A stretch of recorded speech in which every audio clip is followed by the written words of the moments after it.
So, good morning, students. Myself, Dr. Meenakshi Syar. So, we will discuss some problems regarding vectors. So, now the first we want to discuss that whether the given statements are true or false. Now, the first statement is that two vectors are said to be collinear if angle between them is 0 degree or 180 degree. इसका meaning क्या हुआ कि अगर आप एक vector A इस तरफ ले रहे हो और वेक्टर बी इस तरफ ले रहे हो तो ये वेक्टर्स क्या हैं, एंटी पैरेलल। और अगर आप दो वेक्टर ए और बी सेम डायरेक्शन में ले रहे हो सो they are parallel.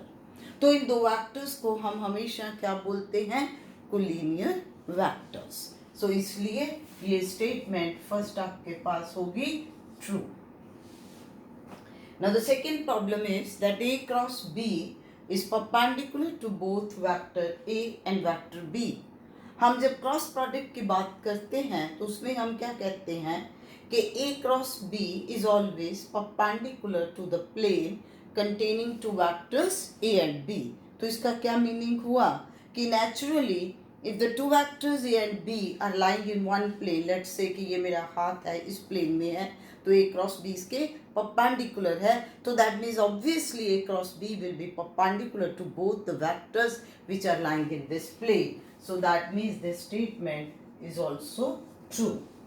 Now the next is minimum number of three coplanar vectors can produce zero resultant. जैसा कि हमने किया था कि if we are having three vectors A, B and C acting along the same direction, तो naturally आपके पास क्या आएगा, vector A plus vector B is equal to minus of vector C according to the triangle law. क्योंकि इसमें यहाँ ये इसकी हेड खत्म हुआ, इसकी टेल शुरू होगी, तो एंड में रिजल्टेंट में आना है हेड टू टेल। तो जब आपके पास ये टेल टू हेड आया रिजल्टेंट तो उसका माइनस C आ गया, so that means A plus B plus C is 0. So that means this statement is also true. Now the next is unit vector is written as. अब आपके पास unit vector को हम कैसे लिखते हैं, vector A divided by its magnitude. So इसलिए this statement is false. तो आपको इस तरीके से डिफरेंट स्टेटमेंट्स हो सकती हैं दी हो और वो आपसे ये पूछे कि भी आप बताइए कि कोई भी स्टेटमेंट जो है ट्रू है या फॉल्स है। अब नेक्स्ट इसमें प्रॉब्लम है। Next problem is like this कि two billiard balls are rolling on a flat table. क्या है, टू बिलियर्ड बॉल्स। तो बिलियर्ड बॉल्स हैं, तो इसमें ये बताया गया है कि one ball has the velocity component Vx and Vy 1 meter per second and under root 3 meter per second. So let us say this is billiard ball A, तो उसके लिए ये वेलोसिटी कंपोनेंट है और जो सेकेंड बॉल है उसके B ball के वेलोसिटी कंपोनेंट जो दिए हैं उनको चलो हम बी एक्स डैश और बी वाई डैश बोल देते हैं। सो दे आर 2 मीटर पर सेकेंड। उसका एक्स कंपोनेंट भी 2 मीटर पर सेकेंड है और वाई कंपोनेंट भी 2 मीटर पर सेकेंड है। तो अब आपसे क्या पूछा जाता है कि if both the balls start moving from the same point, what is the angle between their path? तो इस प्रॉब्लम को पहले एनालिसिस करिए कि इस प्रॉब्लम में क्या दिया है कि ये एक बॉल है ए, यहाँ पर ही दो बॉल का स्टार्टिंग पॉइंट सेम है। अब हम ये देखना चाहेंगे कि वो बॉल जो मूव कर रही है किस डायरेक्शन में, वो कहाँ से आएगा, यहाँ से आएगा। अब मान लीजिए कि ये बॉल ए ली, मैं कहती हूँ कि इस बॉल की वेलोसिटी है v, that means this ball is moving in this direction. ठीक है, तो इसका x कंपोनेंट vx आ गया और y कंपोनेंट vy आ गया। तो ये आप अगर इस साइड को ग्राउंड कंसिडर कर रहे हो तो नेचुरली ये एंगल आपके पास बन गया थीटा। तो इसका मतलब vx आपके पास क्या आएगा, v cos of theta which is equal to 1 and vy is v sin of theta which is equal to under root 3. So that means जो कंपोनेंट दिए हैं उससे हमारे पास एंगल आ जाएगा जिस एंगल से बॉल स्टार्ट कर रही है. Ball is starting from this point O. तो आपके पास अब tangent theta will be equal to √3. √3 किसकी वैल्यू है? टेंजेंट 60 डिग्री की. So that means this angle theta is 60 degree. तो ये एंगल आ गया. अब उसके बाद दूसरी बॉल जो है वो भी इसी पॉइंट से स्टार्ट हो रही है but at some other angle. उसका एंगल कैसे फाइंड आउट करोगे कि अब मान लीजिए कि आपके पास अब ये इस तरफ को है. पहले उसका एंगल निकालने के लिए मैं इसको ले रही हूँ और मान लीजिए इसकी वेलोसिटी है v डैश. तो ये थीटा डैश एंगल बना रही है. तो इधर इसका कंपोनेंट vx डैश बन गया और इधर vy डैश बन गया. तो vx डैश किसके बराबर बनेगा? v dash cos of theta. और vy डैश किसके बराबर बनेगा? v dash sign of theta dash. ठीक है ना? इसी तरीके से बनने. और ये दोनों ही 2 हैं. तो यहाँ से आप जब डिवाइड करते हो तो टेंजेंट थीटा डैश आ गया 1 कितने की वैल्यू है? 45 डिग्री की. सो दैट मीन ये एंगल 45 डिग्री आ गया. इसका मतलब कि अगर ये बॉल v वेलोसिटी के साथ इस एंगल से थी तो दूसरी बॉल जो है वो v डैश वेलोसिटी के साथ इस एंगल पे है. ये पॉइंट आपके पास बन गया.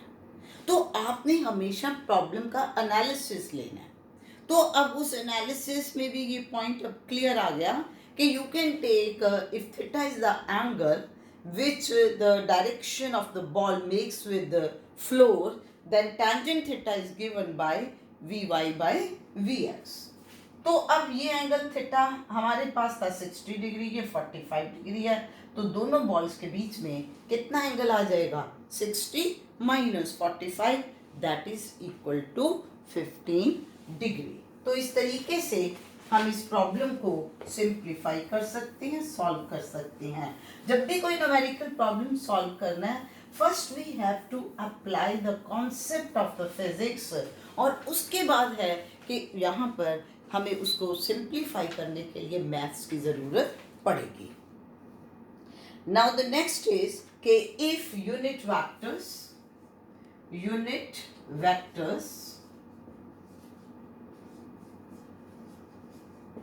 A cap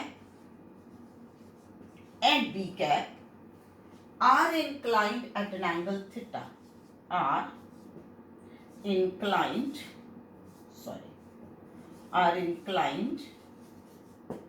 at an angle theta. तब आपने क्या शो करना है? You have to prove that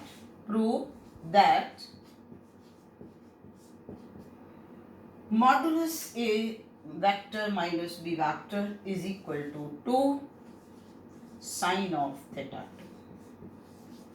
So ये आपने शो करना है.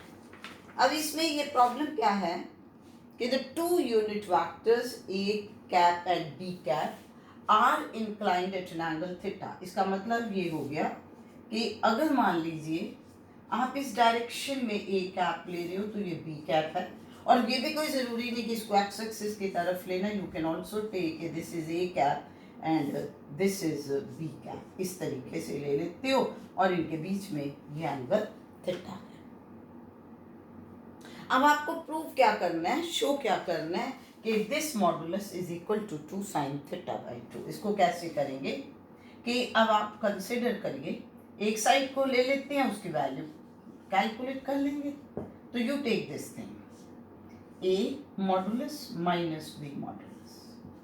ठीक है. अब मैं उसको लेने की बजाय मैं उसका स्क्वायर ले रही हूँ. तो मैं क्या ले रही हूँ? उसका square. Now you know that A square is equal to vector A dot vector A. इट मीन्स ये आपके पास क्या बनेगा?